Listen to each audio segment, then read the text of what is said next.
السلام علیکم ورحمۃ اللہ وبرکاتہ۔ ناظرین گرامی، میں ہوں احمد۔ تمام دیکھنے اور سننے والوں کو میرا سلام۔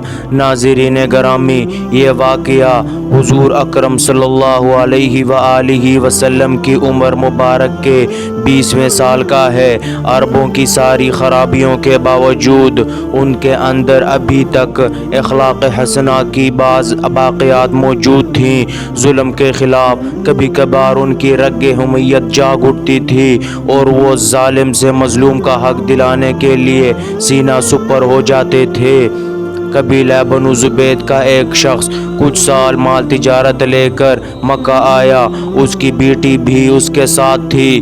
اس تاجر سے اس کا سامان مکہ کے مشہور اور مالدار سردار عاص بن وائل نے خرید لیا، لیکن اس نے سینہ زوری کرتے ہوئے اس زبیدی تاجر کی بیٹی کو بھی اپنے قبضے میں لے لیا۔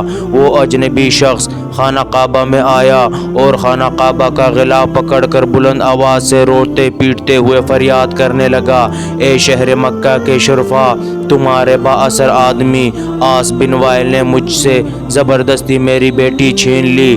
میں مسافر اور مظلوم ہوں، تمہاری خدمت میں درخواست گزار ہوں کہ میری داد رسی کرو اور میری بیٹی مجھے واپس دلاؤ۔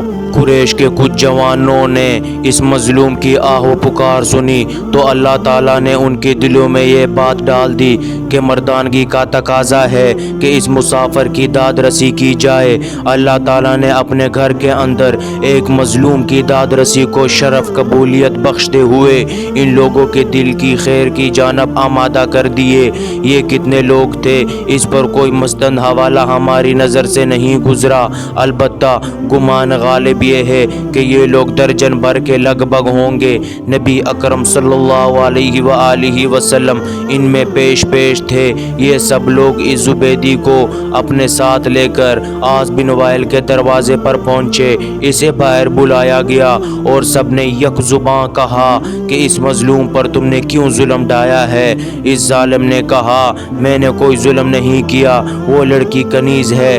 جب مال کا سودا کیا تھا تو یہ لڑکی بھی میں نے اس شخص سے خرید لی تھی۔ عاص بن وائل کا جواب سن کر وفد کے لوگوں نے زبیدی سے وضاحت مانگی تو اس نے کہا، خانہ کعبہ کی عظمت و تقدس کی قسم، میں نے اپنی لڑکی بیچی نہیں ہے اور نہ ہی وہ کنیز ہے، وہ میری بیٹی ہے اور اس شخص نے اپنی قوت کے بل بوتے پر زبردستی اسے اغوا کر کے اپنے گھر میں ڈال لیا ہے۔ اس پر وفد کے لوگوں نے سختی کے ساتھ عاص بن وائل سے بات کی تو اس بدبخت نے اپنے جرم کا اعتراف کر لیا اور زبیدی کی لڑکی اسے واپس دینا پڑی۔ لڑکی واپس کرنے کے وقت بدبخت عاص نے ارکان وفد سے کہا کہ میں کل صبح لڑکی واپس کروں گا، ایک رات مجھے اس کے ساتھ گزار لینے دو۔ وفد کے تمام غیرت مند ارکان نے اسے سختی کے ساتھ اس ارادہ بد پر شرم دلائی اور کہا کہ یہ ہرگز ممکن نہیں۔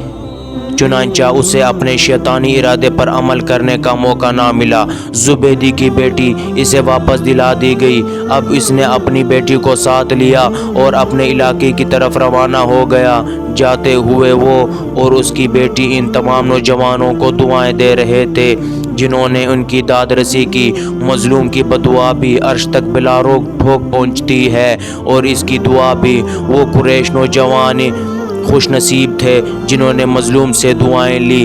جب اس تنازع کا فیصلہ ہو گیا تو وفد کے ارکان میں سے بعض نے مشورہ دیا کہ اس قسم کے واقعات وقتاً فوقتاً رونما ہوتے رہتے ہیں، کیا یہی اچھا ہوگا کہ ہم آپس میں حلف اٹھائیں کہ ہم مظلوم ظالم کے مقابلے میں ہر مظلوم کی مدد کریں گے، خواہ وہ کوئی بھی ہو۔ چنانچہ یہ سب لوگ عبداللہ بن جدعان کے گھر پر اکٹھے ہوئے اور اللہ کے نام پر سب نے حلف اٹھایا، جس کے الفاظ یہ تھے، ہم حلف اٹھاتے ہیں کہ غصب شدہ چیز مالک کو واپس دلائیں گے اور آج کے بعد کسی پر ظلم کو برداشت نہیں کریں گے۔ یہ ہر مظلوم کی داد رسی ہوگی اور ظالم کو اس ظلم کی سزا دی جائے گی۔ دوستوں، اگر آپ کو ہماری آج کی ویڈیو پسند آئی ہے، برائے مہربانی لائک کریں، سبسکرائب کریں اور اپنے دوستوں کے ساتھ شیئر کریں۔ ملتے ہیں ایک نئی ویڈیو کے ساتھ۔ اللہ نگہبان۔